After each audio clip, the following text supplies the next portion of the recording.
We've got answers. It's time for The Line of Fire with your host, biblical scholar and cultural commentator, Dr. Michael Brown. Your voice for moral sanity and spiritual clarity. Call 866-34-TRUTH to get on The Line of Fire. And now, here's your host, Dr. Michael Brown.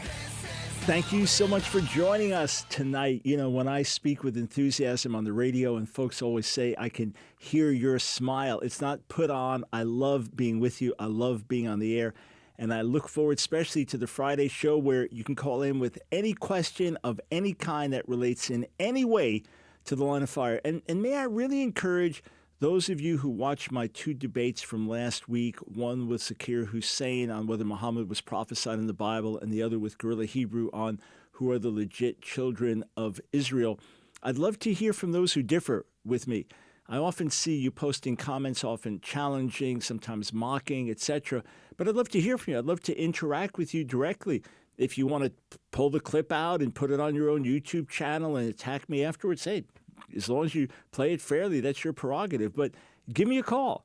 Phone lines are wide open, 866-348-7884. And especially now, we've got some lines open often during the show.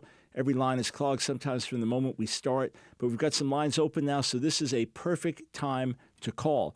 Let's go over to John in San Diego. Welcome to the Line of Fire.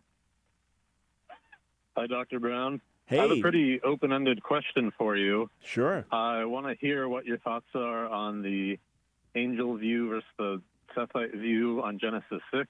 Mm-hmm. And for whichever side you disagree with, maybe if you could explain the other side of the argument a little bit. Yeah, this is a question we've answered endlessly on the air naturally. So folks can just, Sure. Anyone who has our app, Ask Dr. Brown Ministries, or on our website, AskDrBrown.org. So AskDrBrown Ministries or AskDrBrown.org. Just search for Nephilim, Nephilim. The most natural reading of the text is that it's speaking of fallen angels, these divine beings who took on human form and were able to actually take wives, that's the idiom, and procreate. That this is reflected in later Jewish traditions as well. And I believe it's the best reading of what's referred to in Jude and 2 Peter. So that is the most natural reading of the text. No one would really question it if not for the fact that it seemed abnormal or impossible, or how can angelic beings take on human form. 1 Peter 3 mentions the spirits that fell in Noah's day, that were disobedient in the past. So I believe the Bible does reinforce this view. It's reinforced in other Jewish tradition, which is not binding, but in this case is in harmony with. And it's part of the abomination, part of the horror of what took place on the earth, because of which God wiped out the human race. Obviously, that was one part of a bigger picture. The Sethite argument that the sons of God refers to the godly line and daughters of men refers to the ungodly line. The problem with that is the contrast isn't correct. In other words, daughters of men is not derogatory. Daughters of men is not something negative. It doesn't say sons of the righteous versus sons of the wicked, or sons of the righteous and daughters of the wicked. That would be different. Then you could claim it was the Sethite line intermarrying with ungodly people. But the contrast is between these divine beings and these earthly beings. And therefore, to me, the most logical, fair, and right reading of the text is that it is referring to fallen angels who took on human form. Great.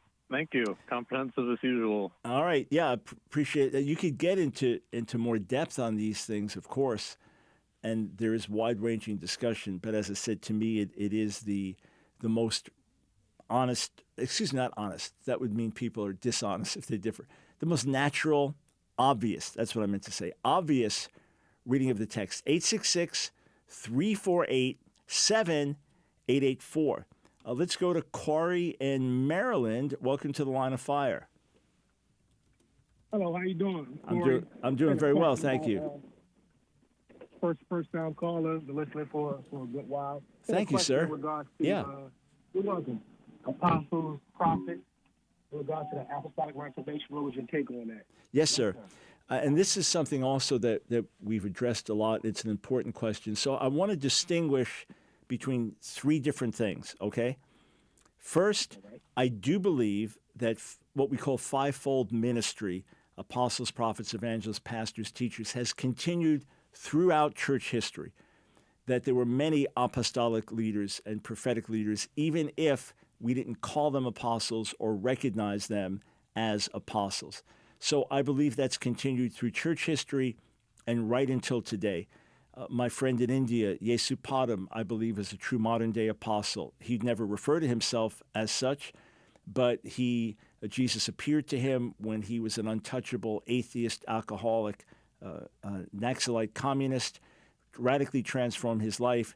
He has planted many, many thousands of churches in India, birthed works in other nations, is a servant, and the power of God has worked through him. So I believe people like that, be it the Hudson Taylors or the John Wesleys of the past or others, I believe they're genuine apostolic people. I believe people like Chuck Colson were prophetic voices to the church, Francis Schaeffer, etc. So I believe that these have been with the body throughout to this day, and that the scriptures do give general descriptions of what apostles and prophets are like, and just like evangelists, pastors, teachers, and we can look for those and recognize them. And it's just helpful knowing how God calls someone to function. Okay, so that's the first thing. I believe that for decades. There is something that Peter Wagner identified as the New Apostolic Reformation, speaking of things happening over the last 100+ years in churches around the world that were no longer part of a denominational structure and were growing rapidly and had their own types of networks. That's how he referred to it. And then the network that he led became known as the New Apostolic Reformation. I never joined that because I had differences with Dr. Wagner on different issues. I felt that with all the good he was doing, that he referred to way too many people as apostles and different things like that, or appointed apostles over places. So I had some differences. So I believe in fivefold ministry for today. That's number one. Number two, Peter Wagner identified a wide range of things happening around the world, charismatic, non-charismatic, around the world, post-denominational, which he named New Apostolic Reformation, and then more narrowly led something that many within it would identify as New Apostolic Reformation. And number three, there is what the critics falsely call NAR, or the New Apostolic Reformation, in which they gather together virtually all of the abuses and extremes in the charismatic movement, lump it all together as if it's this one movement. It becomes the boogeyman. It's the bad thing. NAR is everywhere. NAR is taking over the world. And I take strong exception to that characterization. I believe it's misleading and even demonizing of good people in the midst of it. So I believe in apostles and prophets today. I am not part of what is called NAR, or the New Apostolic Reformation. But what the critics call NAR is an exaggeration. It is something beyond what exists. All right, so I gave you a lot. Tell me what answers your question and what doesn't. Oh, yeah, that makes sense. So it's more like you look at the function in the office from that perspective. Yeah. I'm looking at the ministry that people are doing in an organic way. You know, it's like this, Corey. You're hanging around with somebody, a brother in the Lord, for years. Like, man, you are a real teacher. Every question, you love to dig into the Hebrew and the Greek and just share these things. And you got another sister, just like, man, sister, you're an evangelist. All you souls. That's what you focus on. That's what you think about. That's what you eat and breathe. And so when you recognize someone's gifting, through those lenses. Yeah. So you recognize someone's gifting and calling, sir, and then that enables you to receive from them better, or to see where they fit better in the body, etc. Hey, thank you very much for the call. By the way, I spent 4.5 hours with Doug Yvette and Holly Pivick filming for the American Gospel 3 documentary. And we had lots of areas of harmony and lots of areas of disagreement. So I believe a good portion of those hours will be released. You know, some was just back and forth discussion that's not going to be of use, you know, just to watch as we're going back and forth on a minor point. But I believe the great majority of that's going to be released. by Brandon Kimber. And tomorrow, so Saturday, April 1st, no April Fools, this is real, Dr. Sam Storms, leading charismatic theologian, solid teacher, scholar of the Word, Dr. Sam Storms, and Justin Peters, very, very well-known critic of especially the Word of Faith movement, but lots of charismatic extremes, and Jim Osman, who was Justin's pastor. The four of us are having a dialogue that Brandon will be filming. So really pray. It's not a debate. I'm not going there to score points. I don't think the other brothers are. It says Christian leaders, men of God, can sit together and discuss these things in an edifying way. So more to come on that. But you can just pray for God to really work and to be glorified through the conversation. All right, we go over to Germany. Ian, welcome to the Line of Fire. Thanks for calling. Good evening, Dr. Brown. Thanks for receiving me. Yes. I have two questions. I'm a very eager student of the Old Testament, and I like it to study it. But there are two things which are a bit, let's say, strange to me. The first is I would like to ask what is the significance of circumcision in a way that I know is a covenant sign, but I know also other cultures do it. Like my wife is from West Africa; they also do it there, but sometimes I ask myself, God even wanted to kill Moses because he didn't, he wasn't circumcised. Why did God create man with a foreskin? Just to order him in a way to remove it. And my second question relates to stoning. Even though I'm a European, I'm not necessarily against death penalty. But sometimes when I read it, I say, well, this seems to be at least the way I understand it, a kind of very cruel punishment. I mean, you can also kill somebody, let's say, with less pain. So I'm aware we have a far cultural distance between us and the Old Testament. So sometimes this makes me a bit struggle also as a New Testament Christian. Yes, great questions, Ian. Thank you for calling. We got the questions in before the break. I'm going to respond to your questions on the other side of the break. Here's a word from our sponsor, Trivita, helping us come your way today. All right, I'll be right back, Ian, on the other side of the break. Thank you, sir, for the questions.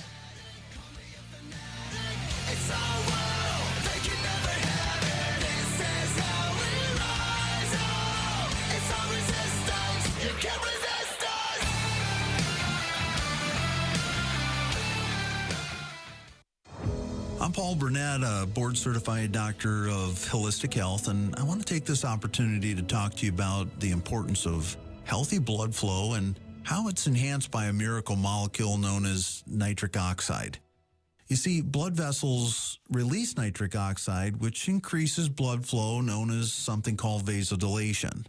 At Trivita, we take blood flow seriously for our members, and we've developed a nitric oxide plus supplement that has been formulated with natural ingredients designed to maximize nitric oxide production in our blood vessels, which increases blood flow. You may be wondering why you don't have as much energy as you used to. One study that I came across revealed that by the age of 40, we only produce about 50% of the nitric oxide production as compared to our 20s. And by the age of 70, the study showed that we're only producing about 15 to 25%. I have good news. As we age, there's another way for our body to increase nitric oxide production, and that's by converting nitrates in vegetables like beetroot into nitric oxide. Bottom line, with more nitric oxide, we stimulate more blood flow to our vital organs, and we experience more energy while supporting healthy blood pressure. Trivita's Nitric Oxide Plus has been formulated to increase nitric oxide production and blood flow at every age. To place your order for products to support your wellness goals, call 1-800-771-5584 or online at Trivita.com. As a Trivita introductory offer, use promo code BROWN25 and receive a 25% discount on the products of your choice. Call 1-800-771-5584. 800-771-5584. May you live with greater wellness. It's The Line of Fire with your host, Dr. Michael Brown. Get on The Line of Fire by calling 866-34-TRUTH. Here again is Dr. Michael Brown.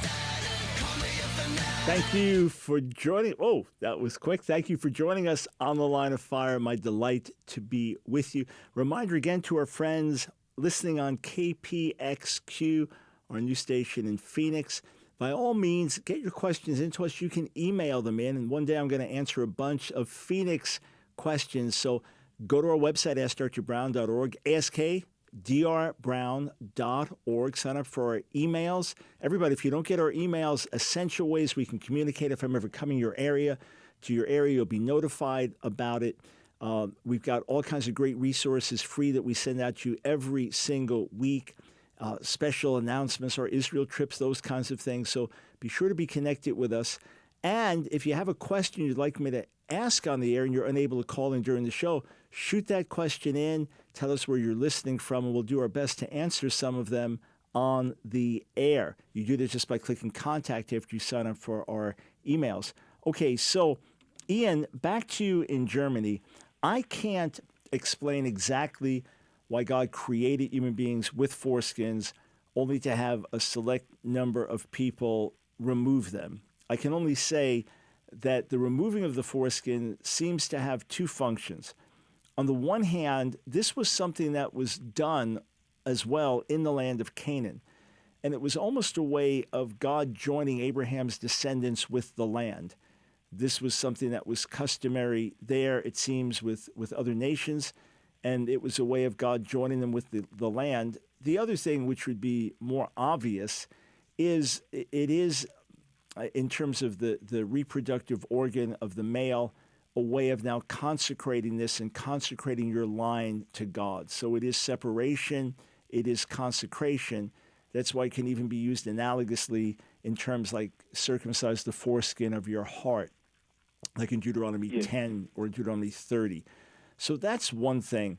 With God seeking to kill Moses, this was now a crucially important covenantal right. God had said in Genesis 17 that if you don't circumcise your son on the eighth day, that you'll be cut off from the people. So circumcision was tremendously important. Moses is now sent on a mission to tell Pharaoh, let my son go that he can worship me. So this is a life and death mission for the nation.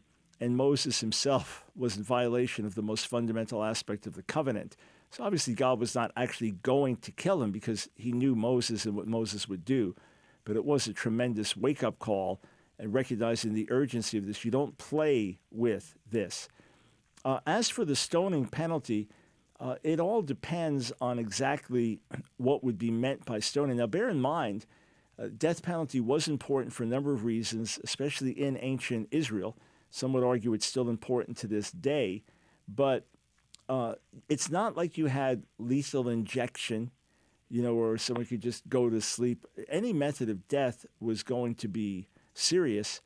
And as Jewish tradition developed over the centuries, the stoning was done in the way that would create the least pain. In other words, the person laying down and then a large stone being thrown on them to basically instantly concuss them, and then other stones to kill them. So it's not that everybody just picked up a little pebble and threw it at you until hours later you were dead. It would be something that would be fairly quick if enough people were involved in doing it. But it was meant to be dreadful. It was meant to be a wake-up call. And bear in mind, if Israel mingled with the nations and committed sin with the nations and worshipped idols even more than it did, ultimately there would be no salvation because God would have had to wipe out Israel. And without a chosen nation through whom the chosen Messiah could come, there'd be no salvation for the whole world. So the stakes are just very, very high. And therefore there were these punishments, burning someone to death. That was a punishment as well. That's dreadful. But that was another severe punishment to say, don't go near this. It's almost like really I remember growing up only getting spanked 2 times. I was disciplined in many ways, but spanked with a belt 2 times. One time was when I was maybe 5, 6 years old, walking in our neighborhood. I went into a house under construction, which I was forbidden to do, and I got spanked for that. Why? Because my dad knew I could get myself killed in there. You could start walking around, climbing up on something. Next thing, you're dead. So it was severe for a purpose, but perhaps not as inhumane as we might think in terms of the carrying out. Okay. Yes, thanks a lot. That helps also. Helps a lot. Thanks, Dr. Brown. You are very welcome, and thank you for listening from Germany. I appreciate it. Yes, God bless you. All right, 866-34-TRUTH. And let me just see here. Okay, Rose from Ohio, if you just sent me a note on Twitter, and that's the same person, I'm happy to respond to your Twitter question if you'd rather not talk much on the air. So just let me know. Are you there? Okay. Yeah. You are. Okay. Tell you what, I'm going to respond since I see the request to not come on the air. Let me answer the questions I see posted on Twitter. Do I believe Psalm 110:1, taken as it is, requires for the king to be assumed into heaven by the right hand of God, or could that be explained by hyperbole? So the utterance of the Lord to my Lord, so the utterance of Yahweh to my Lord, sit at my right hand until I make your enemies a footstool. It's possible it could be hyperbole, except when you read the rest of the psalm, it seems to really speak of a literal sitting at the right hand of God while the psalmist's enemies are destroyed. Moreover, as it is understood ultimately as David talking about his Lord, the Messiah, then the question is, how could the Messiah simply be David's son if he is greater than David, and David refers to him as Adoni, or as some would vocalize it, Adonai? So the most natural reading, because it's not found elsewhere, is that there is a literal sitting at the right hand of God by the Messiah while his enemies are put under his feet. And that's why, not surprisingly, Psalm 110 is the most quoted psalm in the New Testament. Likewise, does verse 4 require an immortal king given the apparent perpetual priesthood? You are a priest forever after the order of Melchizedek. First, it does point to the Messiah being a priestly king, David / the Messiah being a priestly king. That is tremendously important because all the suffering prophecies tie in with the priestly ministry of the Messiah. So it clearly speaks of the Messiah being a priestly king. That he must live forever, that's not required for that. A priest forever could mean as long as you're alive, you will function as a priest. However, because each priest was a priest as long as they lived, right? Each priest was a priest as long as they lived, then saying a priest forever could have a deeper meaning. So on the surface of it, it does not necessarily point to or require, let's say it does not require immortality, but it certainly points to immortality. In light of its fulfillment, we see that it clearly does speak of that. Hey, thank you for the call. By the way, a curiosity during my debate with Guerrilla Hebrew last week was when I asked him about being a high priest. Of course, there's zero evidence that he's of priestly descent, but when he said, no, he doesn't refer to himself as high priest, but chief priest, I said, well, those are the same. And he claimed they're different. He actually had the wrong Hebrew for chief priest. Maybe that was a slip of the tongue, but he had the wrong Hebrew for chief priest. But in the Bible, chief priest and high priest are used synonymously. So that's a bit of a conundrum. That's a bit of a surprise that someone, of course, with no legitimacy, claiming to be, quote, chief priest, not even knowing the Hebrew for chief priest, or at least saying it wrongly in the debate, but then not knowing that chief priest and high priest were the same thing in the Bible, used interchangeably. Again, that's one of those things that strikes at credibility. But of course, there's no credibility behind the claims that are being made. This further undermines it. For those who are thinking, listening, reasoning, let that sit in there for you. All right, we'll be right back.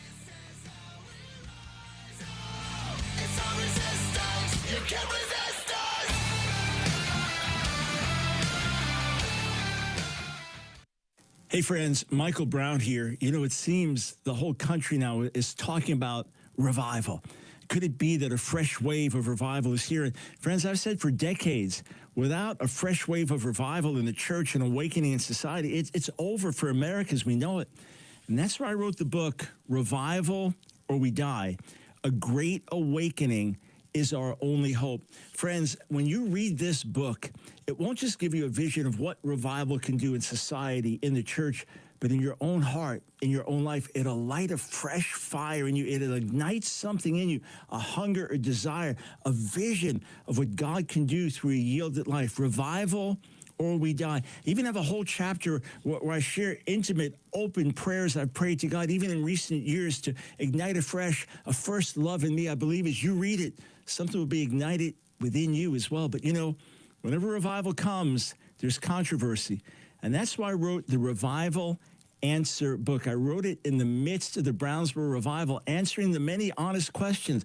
Is there too much emotion? What about shaking? What about falling? What about unusual things that happen in revival? And can we really expect revival in the last days, or will things only get worse? When you order this hardcover edition of Revival or We Die, I want to give you this book, the Revival Answer book, 300-page book. I want to give it to you absolutely free. So here's the number to call, 1-800-538-5275. That's 1-800-538-5275. Or go to AskDrBrown.org. Just click on Shop.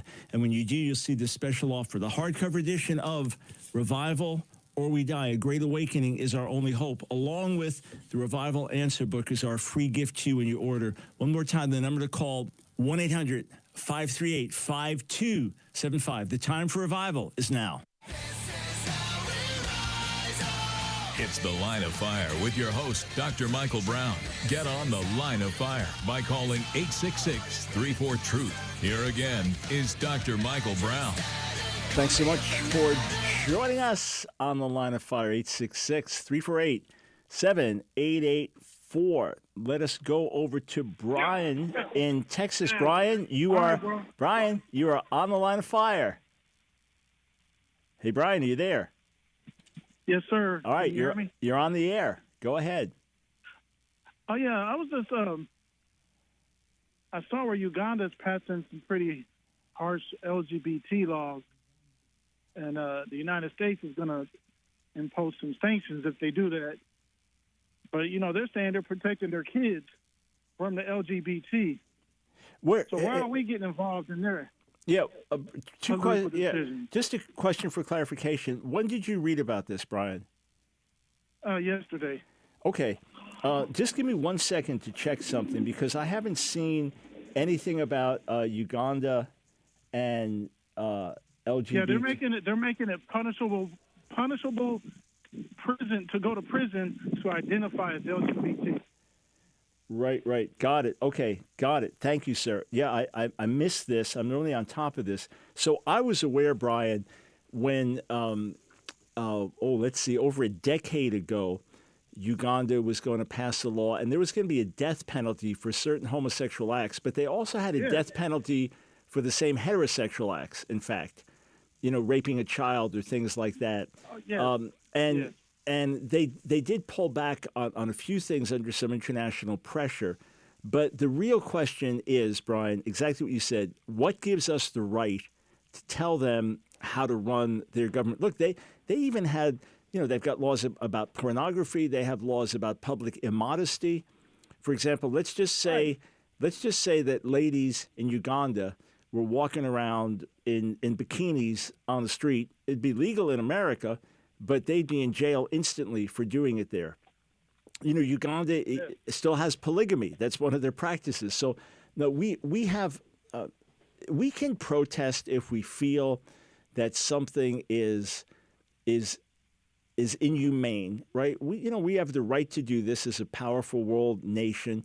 But look, Saudi Arabia beheads people on a regular basis, chops people's hands off for repeated thievery on a regular basis. Certain things like that would have been similar to Old Testament law or a little bit beyond it.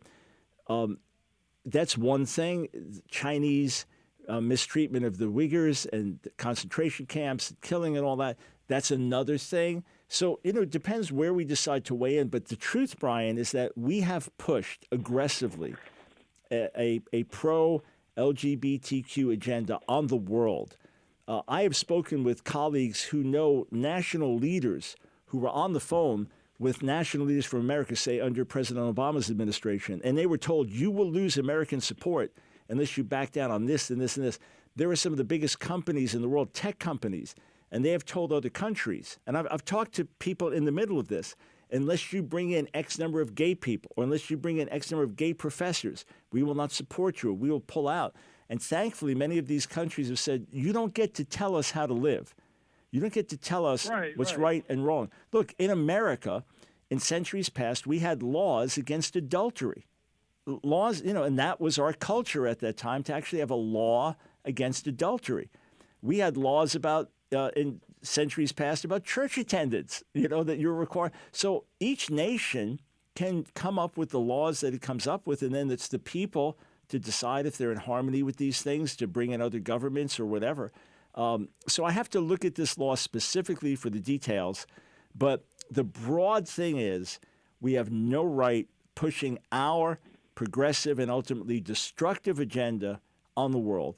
It's one thing to call for humane treatment of everyone, but we've also seen the destruction that's come with gay activism, now with trans activism.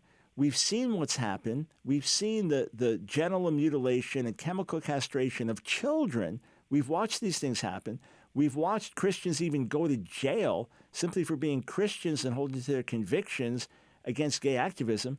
So while I pray for the well-being of all those who identify as LGBTQ, and I say again, you're not my enemies, Jesus died for you the same as he died for me, I see the destructive effects of the agenda. And it's to our shame that we are pushing it on the nations of the world. So thank you for bringing that to my attention, Brian, and that is my comment, sir.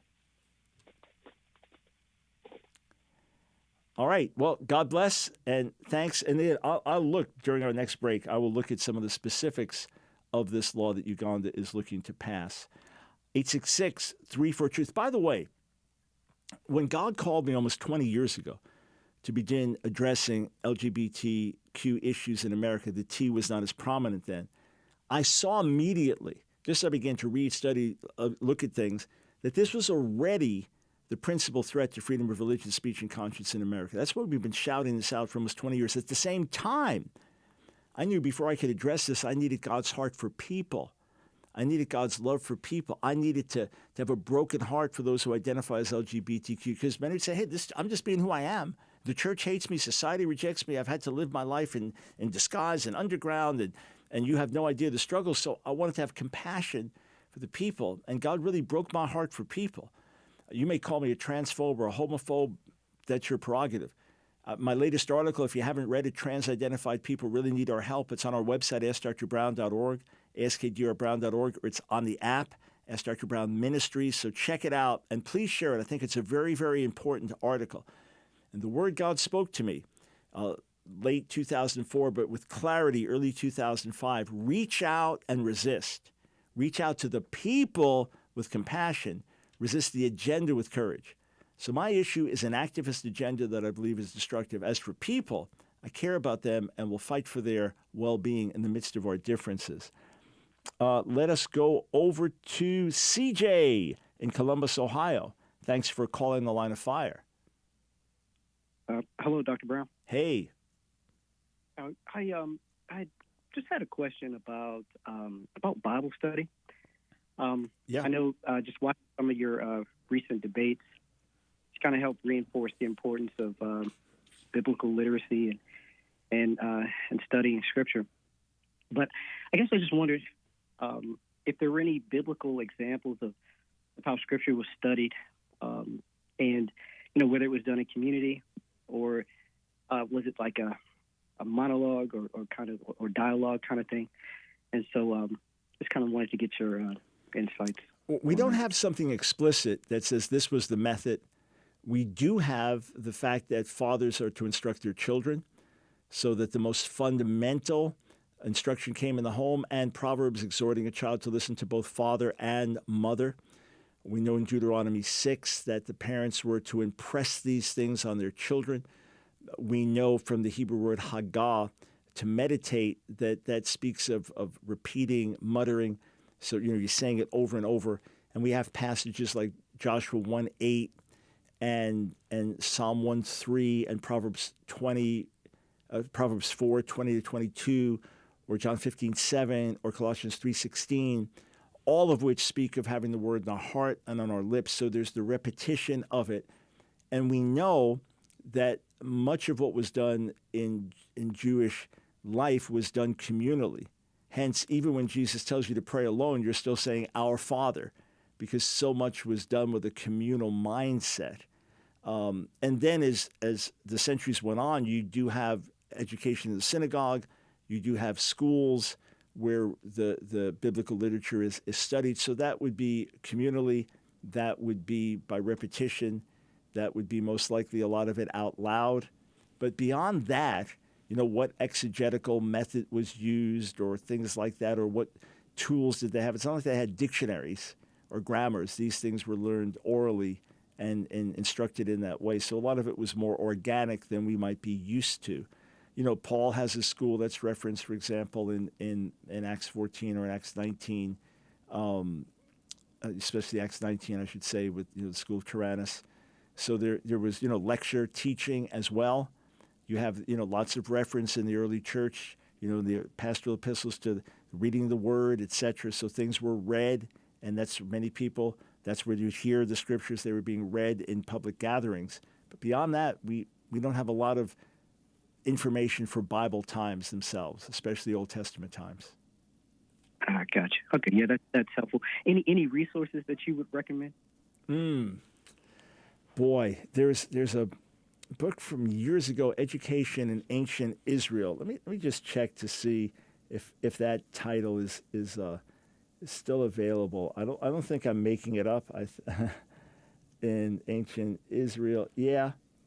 Let me just see. Education in Ancient Israel, Across the Deadening Silence. Yeah, that would 1998, but top scholarship involved in that. So you might want to check that out. Education in Ancient Israel. Hey, CJ, thank you for the call. I do appreciate it. 866-34-TRUTH. Let's go over to Joseph in Miami, Florida. Welcome to the Line of Fire. You are on the air. Yes, good afternoon, Dr. Brown. Hey. I have a question. I don't know if you're familiar with the book Physics of Heaven. I hear there's so much controversy in this book, and I'm not saying that Bill Johnson is endorsing this book because it's contribution from various people, but I wanted to see if you knew anything about this, because there's people, not podcasters that I necessarily follow, that are saying this book is a bridge to New Age and spiritual fakery, and I just have my doubts. I don't plan to buy the book, but I hear so much controversy with this book. Yes, sir. Thank you for asking. Number one, the book is not new. It's maybe 8 or 10 years old. That's first thing. Second thing, it is basically endorsed, or even with chapters from Chris Valentin, executive pastor at Bethel, and Bill Johnson.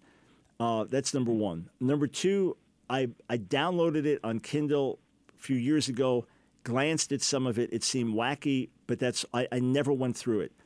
Pastor Mike Winger recently did a real deep dive into the book and put out a very, very damning video about the book and the dangers of the book. I didn't watch the video, so I don't agree with everything with Mike, but Mike is careful, loves the Lord, loves the Word of God, so I would take his reviews seriously in many ways. I reached out to Chris Valentin, who's a friend at Bethel, and asked him about the book. And I said, do you know? And he said, listen, it came out. I know the woman. She's got a good heart for the Lord. She was trying to come at things from a different angle, and it's been misunderstood, but it would have been better if it wasn't published. I said, well, it's still in your bookstore. So as soon as he heard it was, he got it pulled the same day from the Bethel bookstore, and he assured me it was never, ever used in a single course taught in the ministry school there. But as far as I know, it's a wacky book. I wish Chris and Bill weren't associated with it, and I'm glad they pulled it from their bookstore as well as online. Be right back.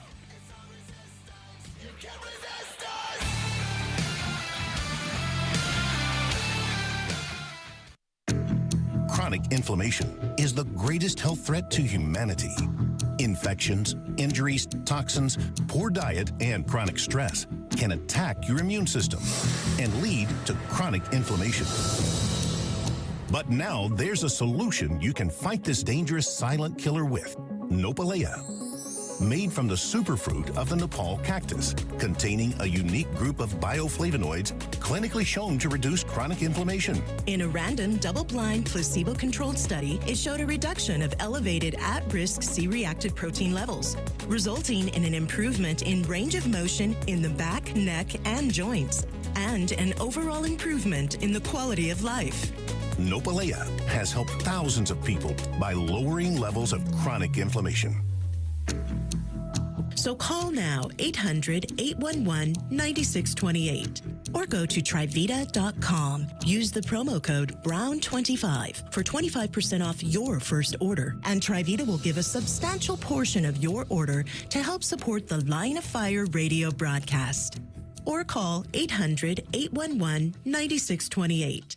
Let's hear what customers are saying. A couple of months ago, I discovered Nopalea, and I started taking it every day like they suggested, and I started to have more movement and not feel the same stiffness. It keeps me going. I don't have to take days off anymore. I don't have to wear the brace around my back. I love Nopalea because I can go out and run with a girl that's half my age and still stay stride for stride with her, and my joints and my knees aren't bothering. It's fantastic. Call now 800-811-9628 or go to Trivita.com. Use the promo code BROWN25 for 25% off your first order. Or call 800-811-9628. That's 800-811-9628.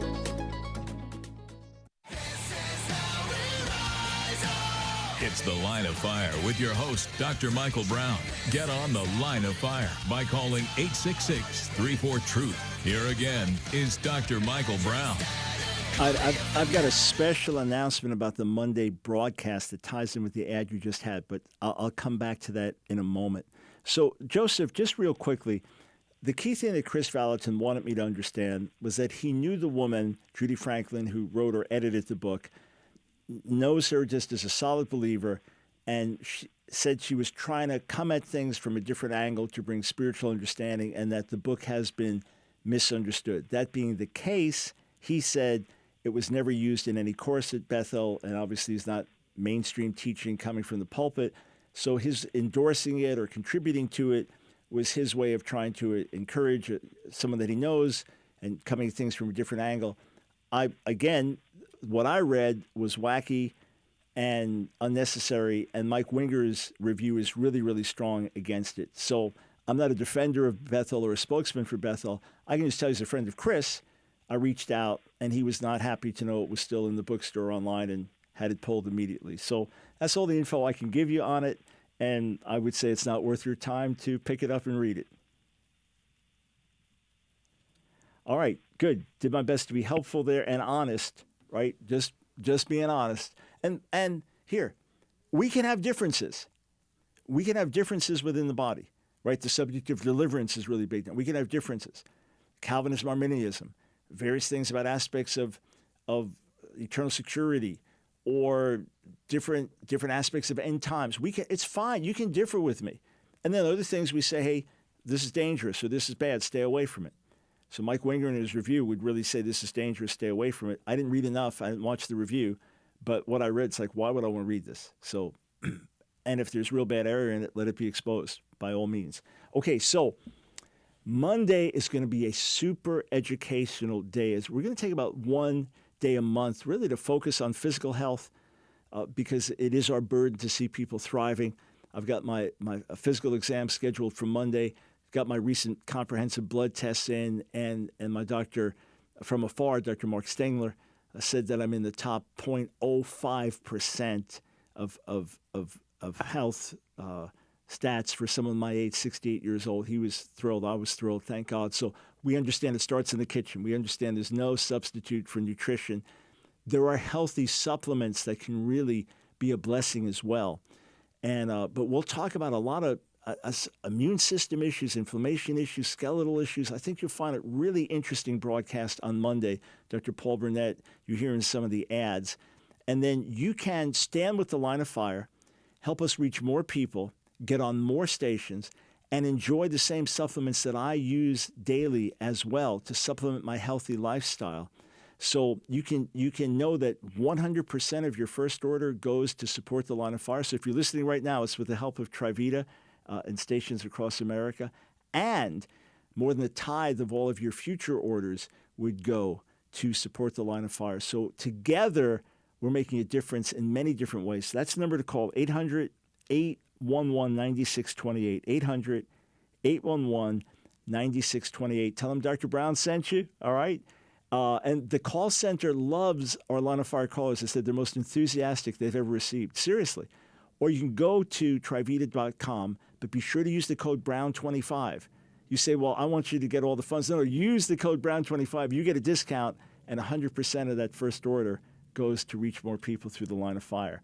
All right, let us go to Solomon in Sioux City, Iowa. Welcome to the Line of Fire. Hi, Dr. Michael Brown. Actually, this question is something that I'm not sure if you had the issue with it. I mean, you weren't a Christian.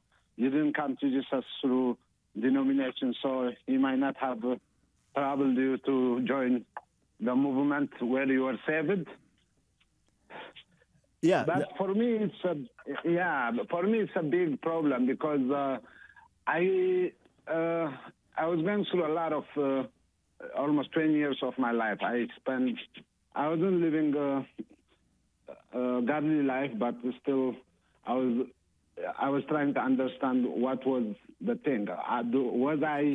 Did I have the Holy Spirit while I was a kid, but because of the way I live? So in other words, you were baptized as a child, right? That's what I want to know. Historically, because the Bible doesn't say either way, because it says at some point which suggests the whole family were baptized. Yeah, so let me comment on that. Let me do my best to help out. The only time it mentions a family being baptized as a whole household is Acts 16, where Paul preaches to the jailer and his household. But Paul's preaching to the whole household. He preaches to them and says, believe in the Lord Jesus, you will be saved, you and your household. Preaches to the whole household, and the whole household is baptized. It doesn't mention infants. Was Paul preaching to an infant, and the infant was nodding that they agreed? So every time baptism is mentioned in the New Testament, it's always mentioned in response, right? Believe and be baptized. Repent and be baptized. Always. So it's people who can respond, and it was a well-known ritual immersion practice in Judaism for people that were going through cleansing, repentance, and things like that. So infant baptism comes in later. There are fine Christians who hold to it. There are born-again Christians who hold to it. There are Jesus-loving Christians I expect to be in heaven with forever who hold to infant baptism, and they say it's the spiritual equivalent of circumcision, etc. I do not see that as scriptural myself. I would not practice infant baptism. I believe it's important for people to be baptized as believers.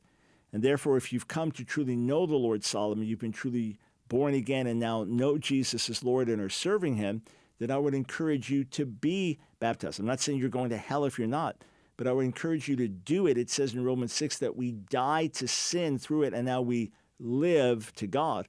Whereas infants, little children, Deuteronomy 139 says they don't know the difference between right and wrong. So I would encourage you to really look at the overall tenor of Scripture. Just go through Acts, right?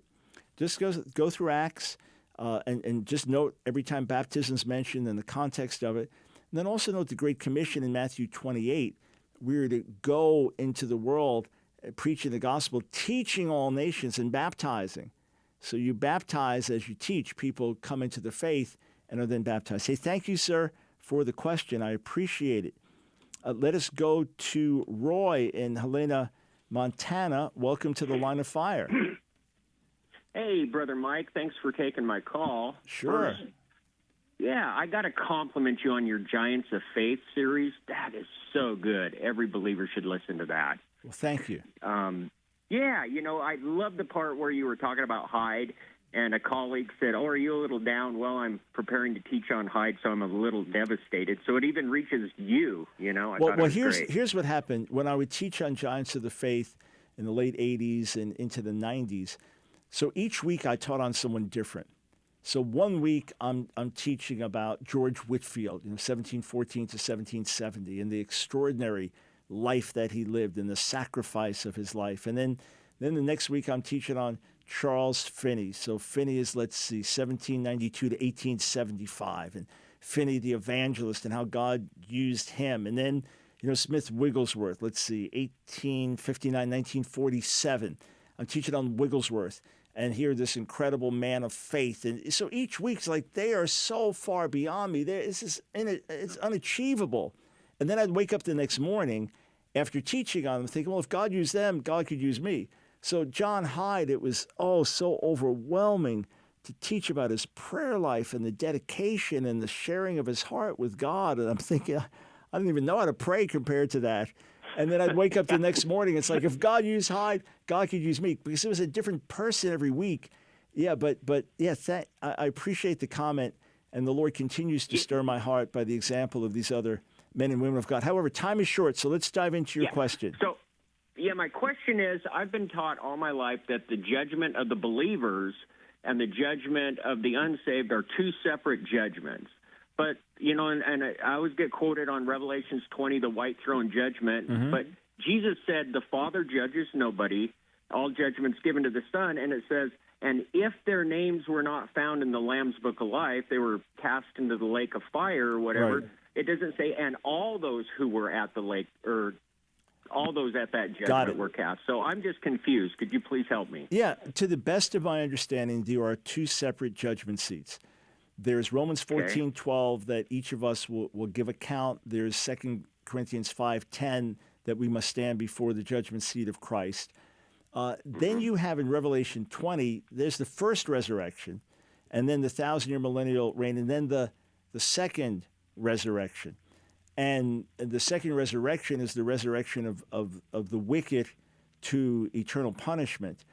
And so I understand the potential loophole of, well, all those whose names were not written in the book of life were cast in the lake of fire. What about the others? So does that mean that we all stand at the same time, and a lot of people all around us get destroyed, and we make it? I don't read it like that, because it seems that rewards are given at the beginning of the millennial kingdom. We rule and reign with Jesus. And because this is not a judgment regarding salvation, but rather a judgment of accountability, 1 Timothy 3, our works tested by fire as well, that my best understanding is that at the beginning of the millennial kingdom, as Jesus sets up his kingdom in Jerusalem, that one of the things that will happen, there's the marriage feast that takes place, but it would seem, again, the Bible's not explicit, but to me the most natural reading of things is that there will then be the judgment of believers, and we will be rewarded accordingly in terms of the extra grace or blessing given to us, or authority, etc. But we're equally saved, and then we go on eternally with the Lord. That's my best understanding, sir. God bless. Sorry I couldn't get to everybody's calls, but phone lines will be open next week as well. God bless you.